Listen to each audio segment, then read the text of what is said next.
Ukraine যুদ্ধকে কেন্দ্র করে আন্তর্জাতিক মহলে উত্তেজনার পারদ যেন কিছুতেই নামছে না। সম্প্রতি যুদ্ধবিরতি আলোচনায় অংশ না নেওয়ায় রাশিয়ার প্রেসিডেন্ট ভ্লাদিমির পুতিনকে আগুন নিয়ে খেলার দায়ে অভিযুক্ত করেছেন মার্কিন প্রেসিডেন্ট ডোনাল্ড ট্রাম্প। এই মন্তব্যের তীব্র সমালোচনা করে রাশিয়ার নিরাপত্তা পরিষদের ডেপুটি চেয়ারম্যান দিমিত্রি মেদভেদেভ পাল্টা হুঁশিয়ারি দিয়েছেন, ট্রাম্পের এমন বক্তব্য তৃতীয় বিশ্বযুদ্ধের ঝুঁকি তৈরি করছে, যা হবে সত্যিকার অর্থেই খারাপ।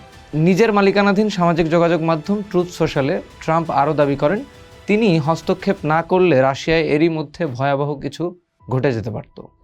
এর জবাবে দিমিত্রি তার এক্স হ্যান্ডেলে লিখেছেন, ট্রাম্প পুতিনের আগুন নিয়ে খেলা এবং রাশিয়ায় খারাপ ঘটনা ঘটার যে ইঙ্গিত দিয়েছেন তার একমাত্র বাস্তব রূপ হতে পারে তৃতীয় বিশ্বযুদ্ধ, এবং তিনি আশা করেন ট্রাম্প বিষয়টি অনুধাবন করবেন।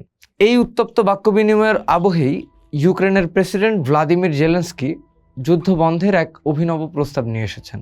তিনি মার্কিন প্রেসিডেন্ট ডোনাল্ড ট্রাম্প এবং রাশিয়ার প্রেসিডেন্ট ভ্লাদিমির পুতিনের সঙ্গে একটি ত্রিপক্ষীয় বৈঠকে বসার আগ্রহ প্রকাশ করেছেন।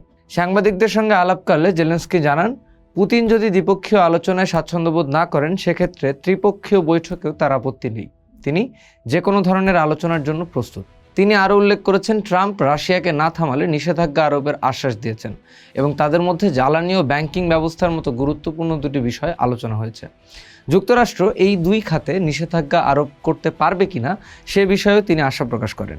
আলোচনার এই আহ্বানের পাশাপাশি ইউক্রেনের প্রেসিডেন্ট উত্তর পূর্বাঞ্চলীয় সুমি অঞ্চলে রাশিয়ার ব্যাপক সেনা সমাবেশের কথাও জানিয়েছেন। তার মতে 50,000-এরও বেশি রুশ সেনা সেখানে জড়ো হয়েছে এবং মস্কোর বাহিনী ওই এলাকার বেশ কিছু বসতি দখল করে ইউক্রেনের অভ্যন্তরে একটি বাফার জোন ক্রিয়েট করার চেষ্টা করছে। জেলেনস্কির এই ত্রিপক্ষীয় বৈঠকের প্রস্তাব প্রসঙ্গে ক্রেমলিনের মুখপাত্র দিমিত্রি বুধবার মন্তব্য করেছেন, কিয়েভ ও মস্কোর মধ্যে সুস্পষ্ট চুক্তি হলেই কেবল পুতিন, জেলেনস্কি ও ট্রাম্পের মধ্যে বৈঠক হওয়া সম্ভব। তার কথায়, রুশ ও ইউক্রেনীয় প্রতিনিধি দলের মধ্যে নির্দিষ্ট চুক্তি হলেই কেবল এ ধরনের বৈঠক হতে পারে। ফলে এই জটিল পরিস্থিতিতে শান্তি আলোচনার ভবিষ্যৎ কোন পথে এগোয় সেদিকেই তাকিয়ে আছে আন্তর্জাতিক মহল।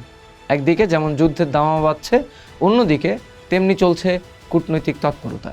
এর শেষ কোথায় তা সময় বলে দেবে। পোস্ট দেখুন, ভাবুন, করুন, থাকুন পোস্টের সাথেই।